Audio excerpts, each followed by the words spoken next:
So this is episode 3 of the Armed with Knowledge podcast, and we're here with Mr. Andrew Cheney. So Andrew runs a local gun store here in town. Well, it's not technically Henderson, I guess, but it's called Lock and Load. And so he's seen firsthand in especially the last few years, how many times we've had the fluctuations in the like a run for guns, a run for ammo, including most recently. He's seen the other side of that firsthand. Honestly, Andrew, knowing Andrew's family and being around for a while, Andrew's grown up with every level of firearm ownership possible, pretty much. Grew up with machine guns. So welcome, brother. Thank you, guys. Good to have you here, man. Yeah, it'd be a good time. So I guess today we would like to talk about different things about the gun store, what it's like to run a gun store, different parts of that, and things that I feel like what comes with that is kind of the beginning of somebody's learning firearm ownership etiquette. As far as etiquette, it's like if you have something in a fucking holster, leave it in the holster. Yeah, exactly. That's what I mean by etiquette. Yeah, check out my new gun and fucking trying to show it off, right? Yeah, if you want to talk about etiquette, that's numero uno. That's happened more times than I like to talk about and think about. And people are just complacent with it. They think they're just showing you their gun, but they don't realize what they're actually doing. They're oblivious. This year, it's happened more times in the last 6 to 8 months than it has in probably the 14 years I've been doing this. And now, how far has it gone in your store? Like, have you had someone be extremely sketchy, whereas other people have to pull their firearms on them? No, so thankfully, knock on wood is what. Right, this is what I believe. No, we really, we've had a couple scenarios where, I've put my hand on my gun, but it hasn't come out of the holster. Oh, okay. So it's just, right. Again, you're ready, but it's not like an intimidation factor. It's just like kicking someone out and they become aggressive and combative. And it's like, no, you're gonna leave, and then they start getting irate and irritated, and it's just, I don't know what they're gonna do. I don't know what they have underneath their clothing. Absolutely. Right. So yeah, so it's just, I'm gonna give myself the advantage of that little bit of an edge, and I'm at the ready. So, but in terms of like etiquette and people pull guns out of holsters all the time. They think that they're just showing you something, or, hey, do you have a mag or a clip for this? And they pull it out. I've had more loaded guns pointed at me working in a store than I have. Some of the guys that worked at the range are helping us out for the additional help right now, and they've had more loaded guns pointed at them. Than at a machine gun range. Yeah, right. Absolutely. And so... but it makes sense, man.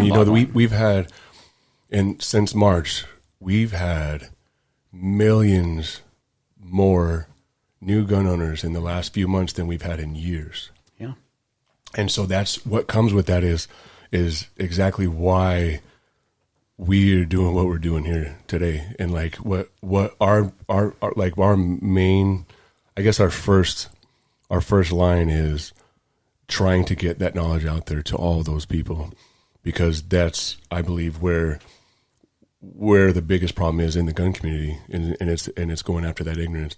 And that's why I like to bring you on, because I know we can have this discussion without ridiculing people, without making people feel stupid because they did something. We can talk about that etiquette of even, it's the timing of, it's hard to tell somebody when you're there with them. We were at a friend's house who kept telling a story and pulling his fucking gun out of his holster. And at the time, it's not like, he's there with his girl, and both Brighton and I are like, you don't want to embarrass clenching up the whole time. So it wasn't the time to say something then, right? But if I get a chance, you know what I mean? You can find a chance, or here right now, like in this discussion with us today, maybe somebody would listen. We'll be hearing this and know, like, if you have a loaded gun in a holster, I don't. If you're around other people, the only time it comes out of the holster is when you're going to use it, or when you're clearing it for whatever reason. Yeah, exactly. But it's not for telling stories. It's not for showing somebody what you have. Check out my new optic, or these new sights. It's not when if Did you're you gonna say Woptic? Optic. Oh, I heard that so wrong. A new optic. We're gonna call it Woptic. It's We're just creating new things here today. So I have no idea who invited me on the podcast. You think you're the guest? Joke's on me. yeah, no, that's that. I mean, I guess that's part of etiquette that we can get into too. Is that's one thing we just covered already. Is if I'm removing a loaded firearm off of myself and it's not in my truck or in a separate room from everybody, it's the holster and the gun all combined. I'm trying to get everything off, and if it's if it's through a belt loop and you can't do that, then you remove yourself from where everybody's at. Get yourself where you can pull it out, clear it, and do whatever it is for whatever reason you need to pull that out. In the same way, I mean, everything, people always ask me, why do you have so many holsters? Well, because the gun stays in the holster. Yeah. Literally, all my guns are in holsters, and then I open up that drawer and go, okay, this is what I'm putting on today, and it goes on. The gun comes out once it's in. The gun comes out for a quick press check, then goes back in, and very rarely do I do that because all my guns are loaded. If they're in that drawer of stuff that I carry on a daily basis, I know it's loaded. No one's touched it but me because I'm the only one who has access to the drawer. And I think that's another maybe another issue that people don't understand as well. And it's something that when we were doing the beginner handgun course that we included in the safety portion of that is why is the gun always in a holster? The gun's always in a holster to cover that trigger. Absolutely. So especially if you have one in the hole, you should never leave a gun laying out with one in the hole unless that trigger is guarded somehow. And that's why we always keep it in the holster. When I take it off and set it down, I take the whole holster, everything comes out and set it down. It's one of the same reasons that we, instead, you see the magnets that go in your truck that you bolt up there, and you see in the ads, you just stick that gun on that magnet, and with one in the hole, to me, that's a horrible idea. So now they have them where it looks like in the advertisements, they put them up there and it doesn't have one in the hole. So when you go to grab it, you rack it. I've seen that. The magnet's strong enough. To me, that is a little safer. It's got like a cut on right, it. It holds it captures like the top half of the slide, but it's supposed to clear the barrel. Well, I think it's, so it looks like it's catching the iron sight, so the rear sight aperture. And to me, that's better. That's a step forward. I have one in my truck. We rarely use it, but where I am using it is I have an appendix carry holster that shows enough of the top of that gun that top of that gun sits there. So if I pull it off, I'm raking it across the top and losing the holster. But it's in a holster when it's on that magnet. I rarely use it, but if I do use it, that's where it's happening with it. Yeah, the gun magnet thing was still a big thing. Actually, a lot of people still buy those. And I mean, the one thing I tell people is when they use it to mount it in the vehicle is make sure it's somewhere that, again, it's not going to be easily accessible except to you only. But I mean, it sounds silly, but I'm like, just FYI, have you ever tried sticking anything in your car with that double-sided tape in the summer in Vegas? It doesn't. I've tried it all. Yeah, it does not work. You're going to have to screw this into your vehicle. Absolutely. Yeah, the one that I have is covered. If you're not okay with putting some holes in your car, don't buy it. Because mine's screwed in. It's like got a leather cover on it and everything. Yeah. No, if you're not using 3M here in Vegas to keep that shit on there. Especially if you're trying to rack your slide with the item. No way. Yeah, no. I'm sorry. There's no 3M tape strong enough to do that. That's what I love when they advertise. I'm like, oh, they'll hold like 40 pounds, and I'm like, yeah, in Wisconsin, not in Vegas. Yeah, not here. So going back to the gun store, can you tell us is there any differences between running the gun store as opposed to running like a regular business? Like, is there any additional like safety hazards or anything that you really have to kind of prepare for? Well, I mean, yeah. So I mean, it is completely. It shouldn't be different because at the end of the day, it's still retail. If you look at it, it's a retail business. Retail is retail. Doesn't matter if you're selling clothes, shoes, bicycle parts, or guns. Obviously, there's going to be different requirements buying a gun versus a bicycle, but there's really something interesting about the gun industry retail-wise. Most of the shops are mom and pop shops. I mean, you have a couple big box stores, but everyone's mom and pop shop, and I don't know. And I don't mean any disrespect to anybody, but it is a legitimate question. Not just you guys, just in general public. I don't know why people feel that they are entitled to something when they come to a local gun store. It happens daily, day in, day out. People feel entitled. They come in that I owe them something because they're shopping with me. Now, while we appreciate all business and we want you to shop with us versus the guy up the road, so many people come in with that attitude. And I don't feel like people have that attitude when they walk into a clothing store or a shoe store or snowboards, whatever they're buying. They don't walk into that store and they're like, well, what kind of deal are you going to give me? Well, what's my price? Wow, that's interesting. So when you talk about etiquette, you can talk about a variety of things. Safety etiquette, just general like human being etiquette, Right. and this entitlement, and it happens. It's not any particular person, age group. People of all walks of life, of all age groups, ask for these discounts or feel that they're owed something. And I'm just like, that's interesting, man. I had no idea. I've never really worked any other retail besides in restaurants prior to doing this. So it's not really the same, but I have people who've worked in other retail, and they're like, never had people talk to me like this in wherever I used to work, and I'm like, I wasn't in sales, but I was a range host, so I would, these firearms would be the best impact for your body frame. This is what you're gonna like the best. This one's awesome. Oh, you saw this in Call of Duty. I would just sell experiences, and I've worked in plenty different customer service jobs. The ego that comes in the gun industry, it doesn't matter where you are. These people just, I'm saying that very rudely. It's a different attitude in this industry for sure. And I don't know. They act like, why. Yeah, I don't know. I don't. So again, when you talk about, is it different than a regular business? I mean, so in terms of that goes, I mean, that's kind of like number one that most people notice when they start working on the other side of the counter. They notice that. Safety wise, I mean, there's some stores are really laid back, because I hear stories about how other stores kind of run things or how their employees carry themselves and what they do. And there's a reason why we all do what we do. There's a reason why we all carry a gun. You go to a gun store, not everyone has a gun. So people think, oh, well, a gun store's never going to get robbed. Why do you have to wear a gun at work? Why wouldn't we get robbed? Yeah. Why wouldn't we? I mean, it just happened in Virginia City. Did it really? And not an overnight, not an overnight break and enter and steal stuff. No, rob us while we're open. Right. Because that's when they have access to all the guns. We're open, so everything's on the wall for the look-sees and to buy. So yeah, every employee is armed and visibly.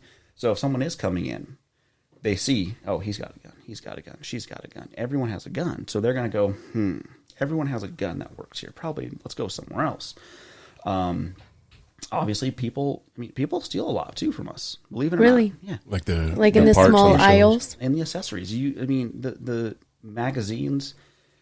Some of the manufacturers don't seal the packages like the best, or it's like a little card behind, it's like a slip card, and they just will slip it up, take a mag. Actually, had a guy one time steal a mag.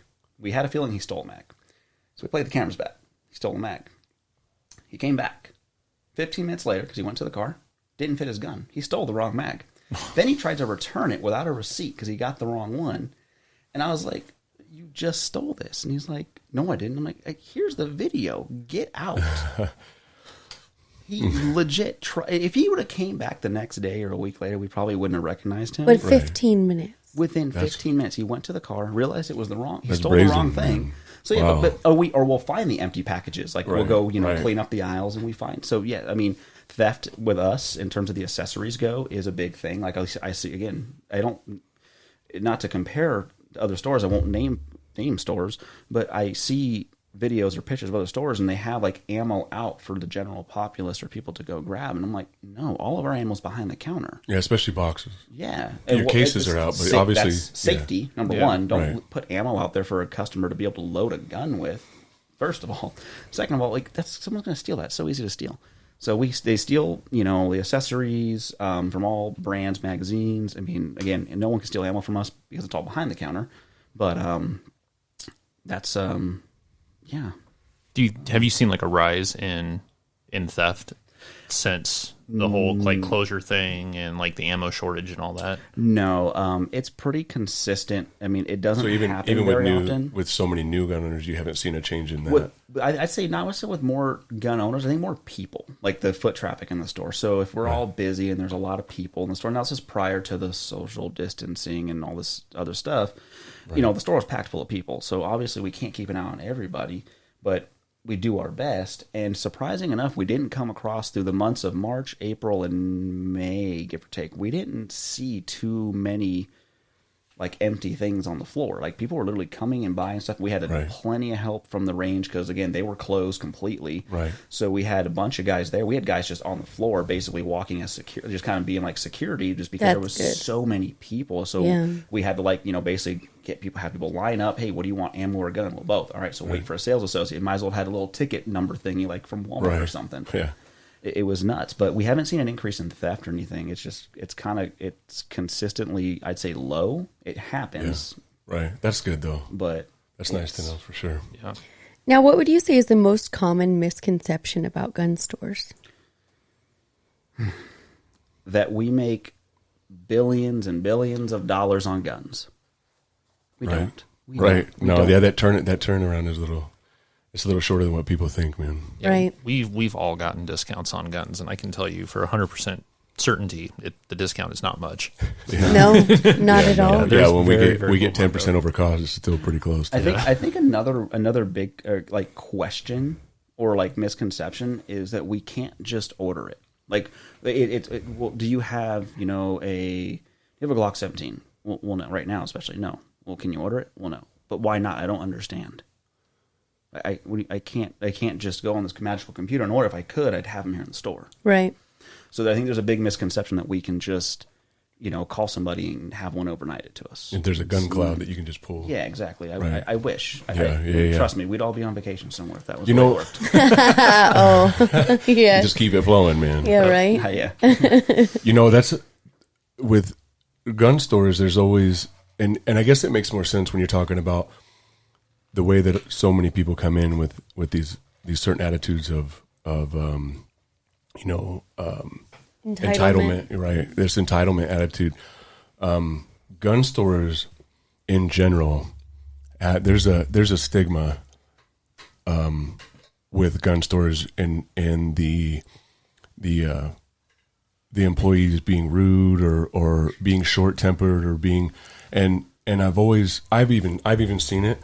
And with me and my experience of just being around all the time, being around you guys enough, hearing some questions that could have been avoided, or this this kind of a know-it-all attitude, and they're way off as far as what it is that they think that they know, and they're way off, and it's hard not to say something about that.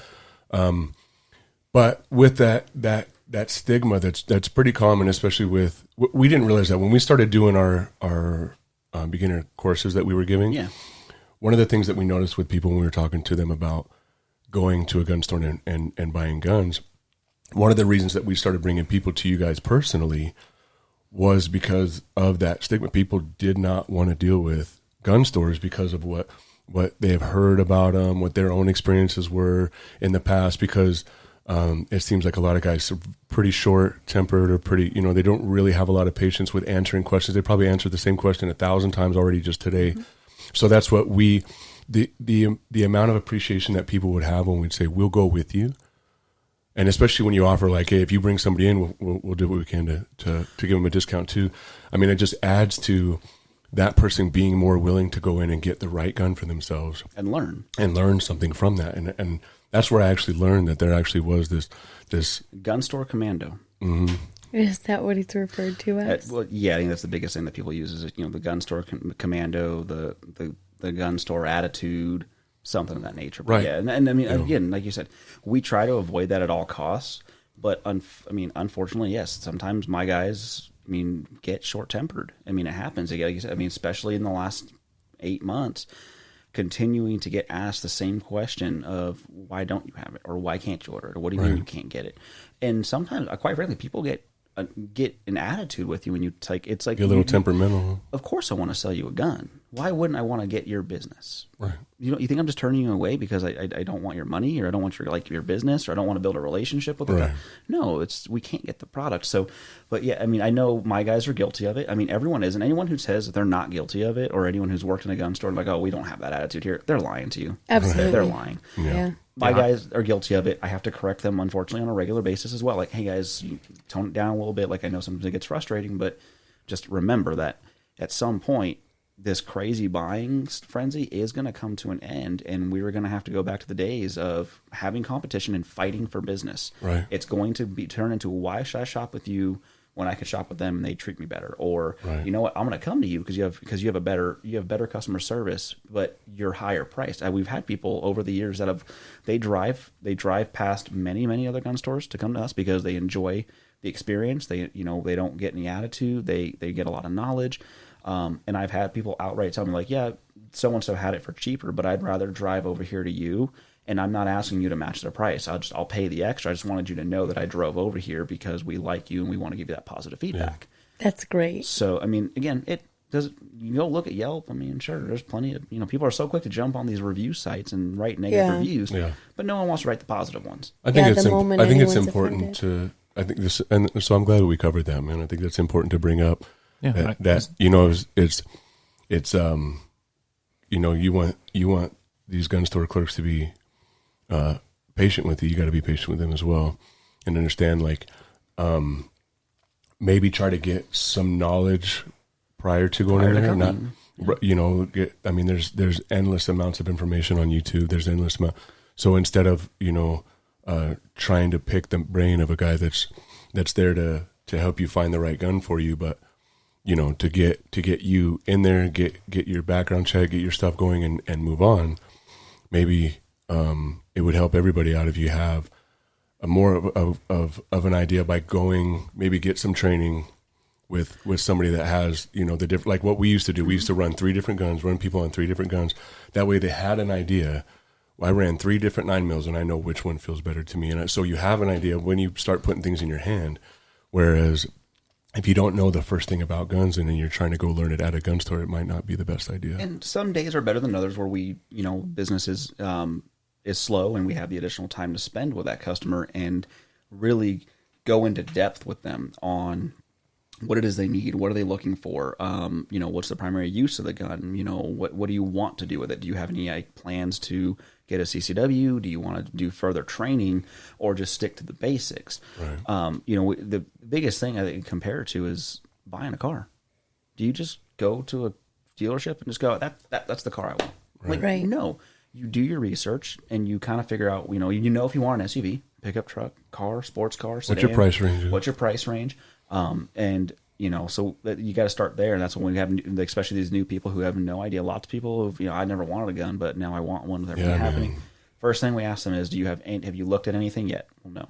What's your price range? And so then we can kind of at least categorize them, or, okay, well, this is what we're going to look at. Instead of looking through the whole store, we know that this is the counter where we're going to be at, and we can go through and figure out what's going to be the best option here for you. And then we'll usually send them to I don't know if I can say names, but we'll send them down to the range, right. And we'll, I don't know if they're endorsing or paying yet either. That's family, man. That's family. I might know somebody. We can absolutely say the name of the range. We can absolutely. We could talk about Lock and Load and Battlefield. That's all. That's family, man. We'll send people down there to, hey, like that's what we started offering the first time shooters course as well, a first time gun owner courses. I think we're doing them every Sunday now. So people can either, if they want to go take the course before they buy the gun, they can do that. Or if they bought a gun, they can now take the gun they just purchased and go take that familiarization course. And I think Frank is the one doing it. Frank and I think one of the other guys down there. But they're, hey, okay, how do I use this? Let's go over some real basics, actually. And that's the biggest thing we push is get some knowledge or some training before buying. Because, again, you're buying something that's designed to, kill. To kill people. Yeah. I mean, I don't know if that's the best way to put it. But at the same time, it's something that you're relying on with your life. It's a tool that you're using to defend your life and your loved ones. And the end result of that tool is, unfortunately, to take someone else's life. That's, while it's not what we want, at the end of the day, you've got to think about yourself and your family. So don't just go buy the first thing you see or the cheapest thing you see or the most Gucci thing you see. Like, wait, okay, you said Gucci and you work in a gun store. Define a Gucci gun. Everyone has their own definition. Well, that's hard, man. So What we were is talking your about. definition So we of were it? talking about. He was calling, the more expensive guns like HK stuff like that. I was saying an expensive gun with everything on it, All the upgraded. extras. Yeah. Okay. So again, I guess I really don't care. I'll say names. So Gucci guns. The problem with categorizing is, or like trying to label these for me, I think what people would label as that type of gun is a Salient or a Zeptec or like the super high, like the higher end pieces of plastic, if you will, the Glocks, right? But at the end of the day, if you've never shot a Salient pistol, you can't really. I mean, is it Gucci because it has all the stuff done to it? Yeah, but go run one. Yeah. The gun is meant to run. They work. Absolutely. So Really well. they work really well. So it's like, I mean, does it have all the bells and whistles? No, but people call it Gucci because it's flashy. And Okay. so Flashy, yeah. I'd say flashy guns. HK, no, come on, no comprise. HK's overpriced German engine. Yeah, It's because garbage. there's some ugly ass. Did you just say they're garbage? No, actually, I shouldn't Overpriced do German that. engineering. Meanwhile, I drive a German car. I love my car, but the guns, they You make know what, good. man? Oh, So if we're, it hurts my feelings. Podcast is over. Feelings there. I love it. I love HKs, man. I think Yeah, the only thing with me is it's not an out of the box gun.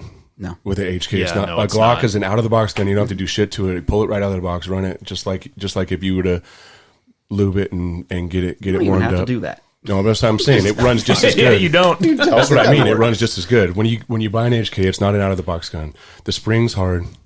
You're going to have some malfunctions with your first couple hundred rounds. You're going to have to, take care of it and Now, keep listen, it clean. let's. I don't want to hurt everybody's feelings. But They're good past guns. that 200 rounds, man, I love that HK, man.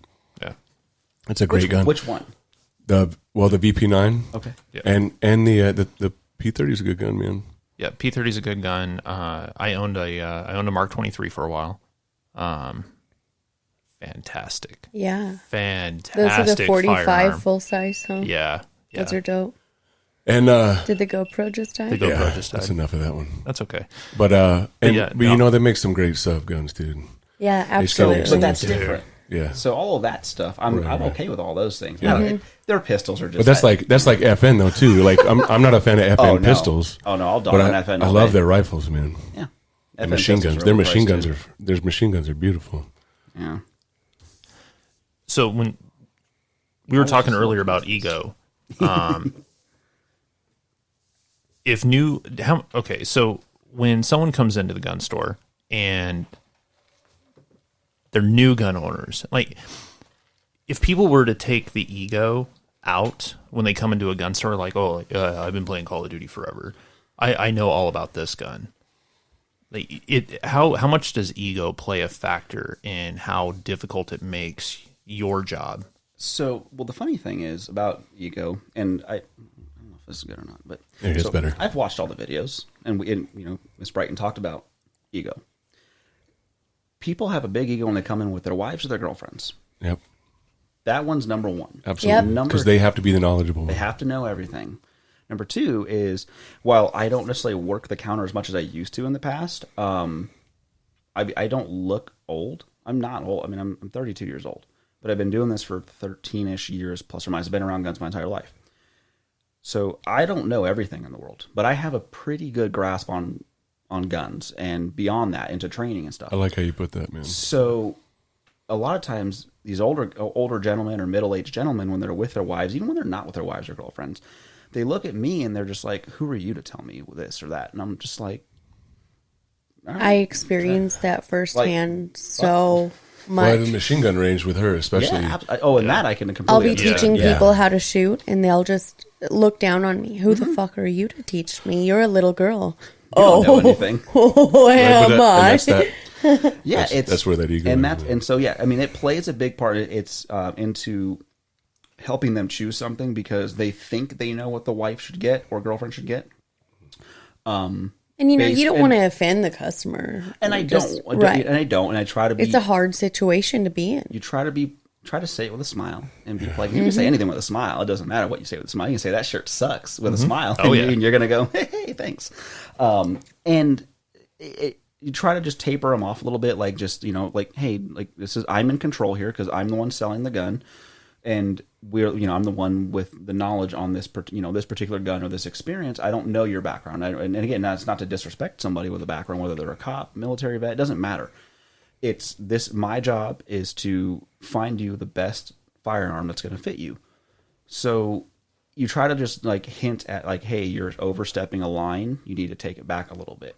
And I mean, I've had like husbands and stuff literally walk away, or they give me an attitude, or they happen to know somebody that knows me, or they've tried to call me out and they're like, I don't appreciate being talked to by some little young shit. And I'm like, even with all your tact, okay, well, just first of all, I wasn't trying to offend you. Second of all, you want her to buy this, and that is not a good choice because of X, Y, Z. Right. Like 100%. There's facts that you cannot ignore, and those facts are paying a factor into what you want to choose for your wife, and that's a terrible decision. So instead of appreciating you trying to make sure they're doing the right thing, the ego kicks in. Yeah. You're threatening his identity. I had a guy who wanted his wife to get a little 5-shot revolver, 642, 442 from Smith & Wesson for home defense. And they were a little bit wealthier couple, so they had a larger home. We all know distance plays a role, I mean, it's so from, the back of the room where your bed would be to the doorway, everyone knows, the average distance in an average size home. Well, they don't have an average size home. I'm like, hey, like that's not a good choice. We should look at maybe like the Governor, because it fires the 410 shotgun shell. I can tell you right now, it's not. It sounds scary because of the recoil. It's not. We should consider maybe just an actual like a 20 gauge shotgun. No. He was dead set on her getting a revolver for home defense. And I'm like, that is a pocket gun. That's a concealed carry. People will come in all the time, want to buy little tiny guns for home defense. And I'm like, low round capacity. No. Yeah. You're going to miss those first couple shots. I'm going to tell you right now you are. And then you're left with 2, maybe 3. Yep. And that person's not coming in to tuck you in goodnight or bring you some more milk. Yeah. Plus, that poor woman, you got adrenaline kicking in. Yeah. That shit don't feel good. Yeah. She's prepared, or not prepared, but she's expecting the worst from whatever home invader, and she's never shot this gun before, and her man just recommended it to her, and she doesn't realize it's about to fucking whack her palm. Yeah, it's unfortunate, and we try to do the best at just explaining stuff to people, like, hey, this is how this works, and that's where the ego comes in play, because ego's my favorite topic in the gun industry, because every single conversation you get into, somebody's got a fucking ego. Somehow it's going to come around. Yeah, absolutely. For him, it was the military background, which again, I don't. You don't want to say it. I'll say it, man. Those people are the worst. Just because somebody was in the military, it doesn't mean they should be carrying a loaded handgun around in public. So no, but what else? I don't know what he did. If you want to check out our YouTube video, we actually shameless plug. We actually poked a little bit of fun at ourselves with Run your drills, not your mouth. That's right. Hey, somebody's been studying. No, I didn't know his background. That was the thing. It's like again, I didn't know his background, but it also not to be disrespectful. I didn't care. Like I don't care what I'm your here for a background purpose. was. I'm here to tell you the facts about the firearm and what I think. And you came to me. If you know it all, then well, and to be fair on that too, I mean, if somebody comes in and is dead set on it at some point, man, it's just. And you can't change those minds. Yeah. You try to show some options, and they may have already done a little bit of research and looked some stuff up, got recommendations from friends. My other favorite recommendation, my cop friend. Mm-hmm. My friend's a cop. He told me to get this. Okay. You got a good friend, bud. Yep, good friend. Mm-hmm. Yeah, you hear people outside your gun store. I'm telling you, like walking. I spent a lot of time with you guys there, and on the outside, just heading in, you'll have guys outside like, "Oh, you need to get this new one." This new gun is, and it's like, get the Hellcat, man. You got to get the Hellcat. So, and I'm not sitting here trying to talk shit, like I said, but I will. But what I'm saying is that guy, I don't know where he got that information from, but YouTube. It's how it gets passed on. But it's the same thing. Where? YouTube. Well, so talking about that, man, is the information. If you could say one thing to every prospective new gun owner before they walked in to buy their first gun, if you could put something out there to say something to somebody every person before they came in and bought a gun for the first time, what would that thing be? It's a double-sided sword. Do your research. Go on YouTube. As much as I make fun of people who go on YouTube and try to get their information from there, it is resourceful. There is a lot of good content. There is also a lot of bad content. So I try to, when we tell people to go research, we tell them to go to YouTube, but take it with a grain of salt, because that person may be a paid reviewer. They might have been given the stuff for free, so of course they're going to say nothing but good things about it. This is why I've been wanting to start a YouTube channel for the gun stuff, because I'll talk shit about anybody and anything. I don't care. Right. I've told CEOs of particular products to their face their product sucks. And they look at me and they're like, well, here's who I am. And I go, okay, I don't care. This is why your stuff doesn't, we don't like it. We've used it here. It doesn't work. We've had these issues with it. Well, fix it.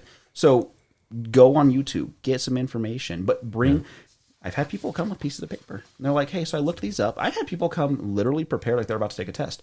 I looked these up. I talked to some friends. I did my own research, and I went and shot some guns prior to coming in. Oh, that's amazing. Oh, I got chills. Have had, like, I'm looking at a Glock 19, a Smith & Wesson M&P, and a SIG or whatever, right? And they literally had, like, the make, the model, the caliber. And you start that conversation by, it's really nice for you to be here. Usually, I always go, thank you. You came prepared, and we appreciate that. Yeah, yeah. It does make our job easier, but it's not about making our job easy. It's about just, again, getting information prior to making your purchase and trying to make a informed decision on what you should get. And not everyone's going to buy one gun. You're going to buy 2, 3. Yeah. Start with the gun you need for the purpose you need. Yeah. Start there. Beautiful, man. I like that. So if we can maybe as a group discussion, if there's anything etiquette wise that we haven't thought of that you guys can think of that we'd like to kind of put that out there for somebody who maybe doesn't I know I've been talking anything. a lot. Can I start? Go ahead, bro. 100%. That's why you're here. Don't come into a gun store smelling like weed. Yeah.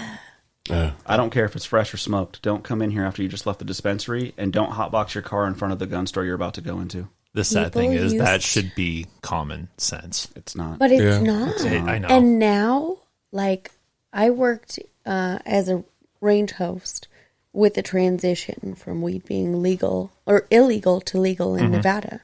And so with the transition, people would come in, rank, have it on them, any of the above. And when you would call them out, hey, unfortunately, we have to turn you away. It's not you. You're more than welcome to come back tomorrow sober. But the smell of you, or the fact that I know that you're under the influence. But it's legal. But it's legal, is their argument. Yep. I don't care. Alcohol's legal too. Yeah. You're going to come in here drunk and shoot my machine guns? But yeah, that's the point. Yeah, that's the rebuttal right there. Just because it's legal doesn't mean that you can function a firearm intelligently with it. Especially a machine gun for your first time.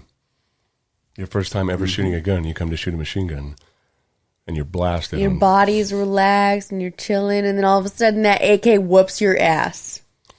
Yeah.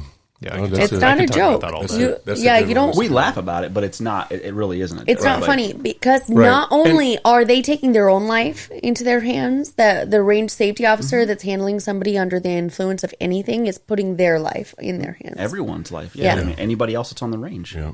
Yep. So that's the weed one's the biggest one. Yeah, but I mean, coming in to buy it too. Yeah, that's not. I've had a handful of people who come in who've smelled like alcohol. I had one. I think we've had just today. We had 2 people who were really clearly on pills. Oh yeah. They were in outer space. They didn't know what they were doing. But I mean, stuff like that. Can you say stuff? Can you say something? I mean, you have the right to 100%. Yeah, you have the right to refuse anybody. I mean, like the people that were on pills today, like they were kind of lingering. We didn't really know what they were going to do. I mean, obviously, it's not right just come out and be like, hey, you're on something, you got to leave. Just let them linger. They're probably going to leave on their own, right? Then there's no cause confrontation. They eventually got to the point where they were like, hey, can we see that? And it was like, actually, we feel like you're under the influence of something, so you're going to have to come back another day when you're not under the influence. I mean, it's cool to say, like, you're welcome to come back another time. And that's the thing. Right, because this isn't you, it's just your state now. I mean, let's be real. If they do pop pills, they probably shouldn't be buying a gun, period. However, the nice thing to say to them is, come back another day. More than likely, they're not going to. They never do, actually. I haven't had kicked anybody out because they smelled like weed or booze or, they were clearly onto them, and they come back. They never come back. Right. But no. they just went, oh, okay.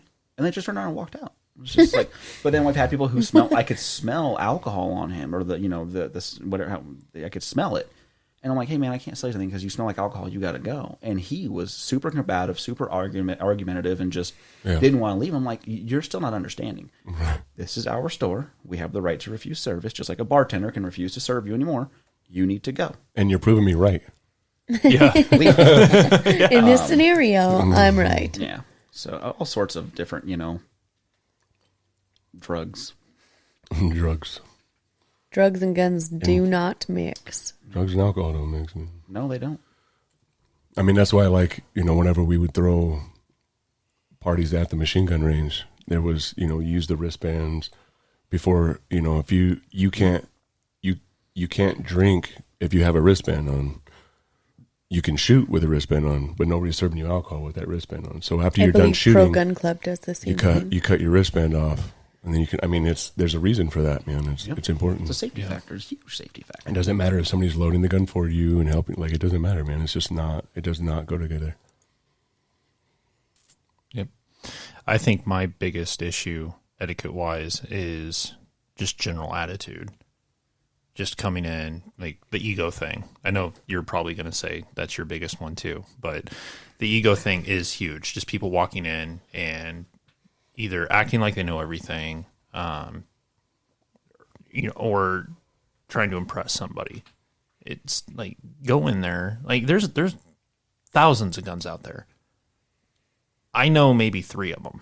Like I'm not going to walk in and be like, oh, I'm going to get this because of this, and I already know everything. Blah blah. No, like you're there. You're obviously the professional. You and your guys that are there. Professional. Slippery slope there. You at least know the product. Thanks, but let's keep the status quo as to Yeah, no, but it's absolutely just being humble about it. Yeah, leave the ego at the door. Don't come in reeking of weed or alcohol.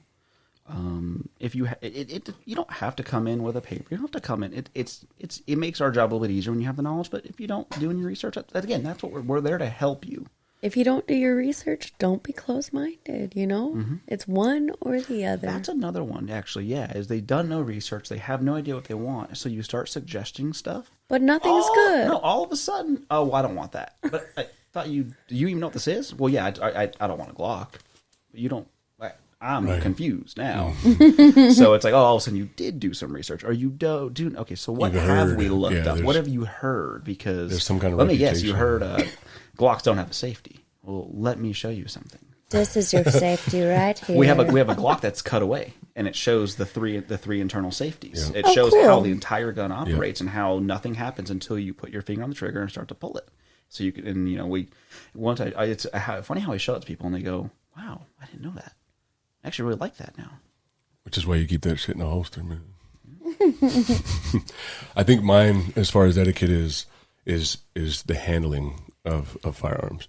But particularly, we're talking about handguns mostly today, and that's one of the biggest ones. It's the most common that I've seen. One being never touching somebody else's gun. In a holster, out of a holster, it doesn't matter. Like, you don't like, oh, this is cool. Can I see it as you've already picked it up? That's one of the etiquette things that we talk about in classes. If it ain't yours and it wasn't offered to you, you don't touch it, man. That's just part of the etiquette is you do not touch somebody's gun without their permission first, at the range, at their house, anywhere.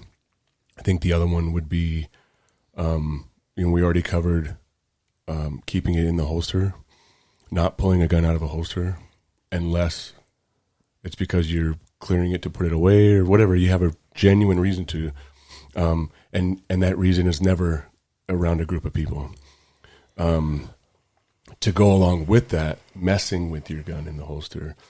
Oh my goodness! Like when you have somebody who's that. a security guard somewhere, just clicking it, clicking his gun in his fucking leave holster. Leave it alone. It's like, dude, I'm gonna get mine out, bro. But the thing is I'm not mad at the guy. The guy just doesn't have that. He doesn't understand that etiquette, man. And that's again why we're here talking about. A lot of people if they're like security guys, I've seen cops do it too. They're all guilty of it because they have the hooded holsters.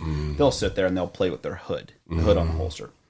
Okay, again, just don't play with it regardless. Yeah, but that thing is not they there sit there and they until click, you unclick, need it. click, unclick, click, unclick, and I'm just like, stop.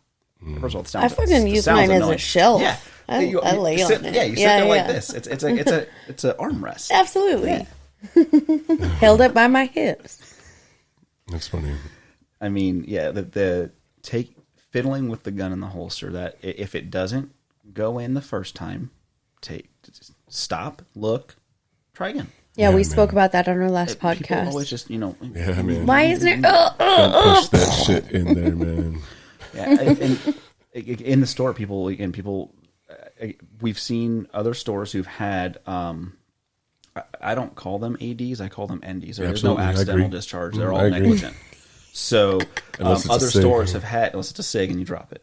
That's an old recall. They've fixed it. All right, Yes, y'all it want to carries a talk about 320. HKs? I love SIG. She's wearing a SIG hat. I just noticed you're wearing Yeah, a I SIG hat. fucking Oh love no, SIG. she's a SIG all right, girl, man. She runs that 320C. Oh, I'm sorry. Oh, it's a good gun, man. I love that gun. You want me to upgrade you? meet me at the range, bitch. Okay. I shouldn't have said the B word. I'm sorry. That's okay.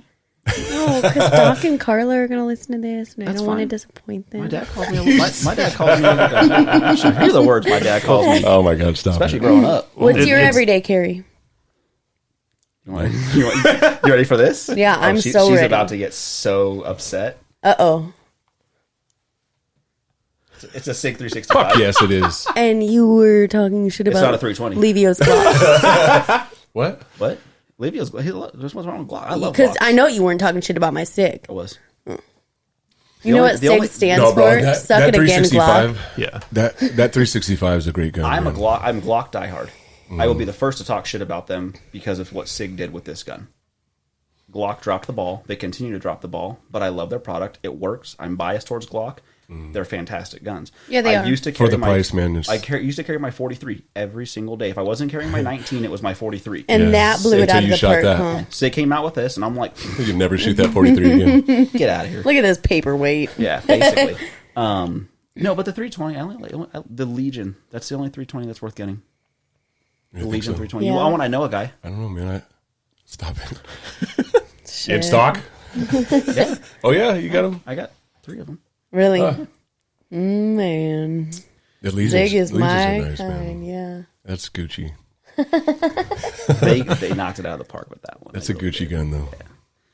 Yeah, I don't know. I mean, we covered it. I think we covered it all. I guess I think so people too, did- man. Yeah, absolutely. Nothing's coming to mind, but I mean, I think swinging at those particular things could get the ball rolling for anybody who maybe says, okay, I recognize that, or ahead of time not knowing it. I think that kind of gets the ball rolling for people to maybe look into more things that maybe we didn't cover something here today.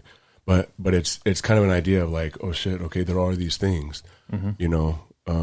I guess while we're thinking about it, there's a range etiquette that we talk about in classes. Whereas, you know, if you're at a range and you're you know, somebody's paying for a stall next to you or at the range next to you, there's little things, but like be mindful of your brass, where your brass is going. You know, if you're up close to somebody, if you're too close to them, your brass might be flicking their way right in their shirts or right at them. Or, you know, just little things, man. There's just little things to pay attention to at the range. Don't leave your stall with a loaded firearm. If you have to leave your stall, it's got to be in Oh, a yeah, holster you or clear a that case. gun. There's Clear that plenty gun of and move different out, things. Yeah. Yeah, that's a lot of stuff that range etiquette too. That Pay and attention. here, so Pay when attention at the range. yeah, 100%. I think, I think the way to kind of send that one home is hopefully somebody is listening to this and says, okay, maybe there is some etiquette that I could learn. And maybe that might be something that drives somebody to go ahead and get some training. Go find somebody locally in your town that does, you know, beginner handgun training, and ask them, do you guys cover some etiquette? Do you guys cover range etiquette? Do you guys cover ownership etiquette? And if not, maybe keep looking. Yep, absolutely. And before we wrap up, do you have any shameless plugs you want to put in now? Shameless plugs. Yeah, like Go to Lock and Load. Oh, no. Phone number is 702-360-GUNS. Nah, people know where to find us. Yeah. Lock and Load. Yeah, they know where to find us. If they don't know, now they know. Now they know. Yeah, look at it. It's Lock and Load in Google Las it. Vegas, Nevada, not Texas. Not Locked and Loaded in Texas, not these other places in Florida. People call us all the time from these other states. Really? Yeah, they're like, oh, I ordered a gun. And I'm like, oh, what's your order number? Yeah, that's not our order number. I have it right here. Yeah, my order numbers are 4-digit. That has letters in it. That's not my order number. I'm like, and they're just like, oh, wait, where are you? Las Vegas. Oh, yeah, no, I'm in Tennessee. Oh, well. Oh, you know That's what's why funny you didn't is that when we were doing stuff with a parts company that sells like tactical parts and stuff, and when I was with Carla, we were looking at some of their stuff, their patches and stuff that we were talking, because we got to meet them at SHOT Show, and we were talking about maybe putting some of their patches up, putting some of their stuff up, and they sold a patch that looked almost exactly like the Lock and Load logo. And it said Lock and Load. It looks almost the only difference is, and Carla was looking at the bullet holes are kind of in different places, but that's the only difference. Yes, no, somebody did knock off our logo. I mean, that happened. And they put it on patches, year man. or two. Yeah, of us being in business, someone knocked off the logo. Yeah, it happens. I mean, Yeah, but I mean, it's almost kind of it's compliment? flattering, man. It's kind of flattering, like, oh man, I killed it with that logo, huh? Now, before we do come to a close, I want to clarify that this discussion was informative and in no way trying to ridicule anyone that is unknowing of gun That's etiquette. the thing is, and that's why we do what we do. Again, I mean, I don't know how many times I've said that on this podcast, but why we're here is to try to help get that information out there and show people that getting your training is important, man. And having training. If you want to own a gun, there's some training that you got to get before you own that gun and put it in your house. Or if you do get that training, if you went and bought that gun or you have that gun, if it's gifted to you, whatever it is, man, is get that training as soon as possible. And I'll tell you that you know, that's why we're doing what we're doing. We have a blast doing this. So if anything else, if nothing else turns up from us making these podcasts and it's a good time. and doing stuff, Yeah. we've had a good time doing no matter what we've been doing. And I've said from the beginning, if I hear that somebody saw things differently or it had an impact on their life by hearing what we've said, by watching our content, our stupid content on Instagram or whatever, if we have an impact on somebody, then this was all more than worth it. Yep. And 100%. and we've heard it. We've heard it. I have a friend who's been talking to his wife about getting her and the kids trained up on the guns that he has in his house, and he's been talking to her about it for a while, and she's been on the fence about it. And he said that they listened to our podcast and now they're going to get their training. And I mean, sent Taylor to the range. I was like, I'm not going to show you. I said, go talk to, Matt or John. Yeah. Yep. Let them, they're going to show you how to shoot. I'm not showing you because you're not going to listen to me. Yeah. I'm your husband. You're not going to listen to 100%, me. man. So I sent her away with a couple guns and said, go shoot these. Let It's them like, train you. have you ever tried to train your woman at the gym? same thing. Man. I'm doing it. Yeah, right. No, turn. But look up here. Put your Not shoulders even going back. there. My shoulders are back. I am. But if you paid a trainer to say that, they wouldn't be talking Exactly, yeah. shit. To be honest with you, this one, no, she doesn't ever do that to me, man. It's funny. She's good. I'm training a at the pretty gym. good trainee. Wait, is that what you would call Yeah, no, me? you nailed it. Thanks. Andrew, I love you, buddy. Love you guys, man. Thanks This is fun. thanks for I coming look in forward to here doing today. this again. I think Hell we should yeah. do this again. We could cover some different stuff. Yeah, absolutely, We man. can talk shit about SIG or Glock or HK. We'll talk shit about Glock, you mean? I'm just kidding. I better get a I sponsorship. don't. Yeah, I Sig. was going to say because there's nobody else in this room that's going to get on board with that. I'll do my research. Yeah, not to sound like Fallbush or nothing. I'm not sponsored by him, but Do you want me to help you? I'm on But board I'm with them, gonna too. be. All right, man. Thanks for coming, dude. Yep. Really appreciate it, man. I had a good time, and thanks for watching. Thanks for watching the whole. How far is this one, man? Yeah. About an hour into this one. Yeah. And don't forget to run your drills, not your mouth.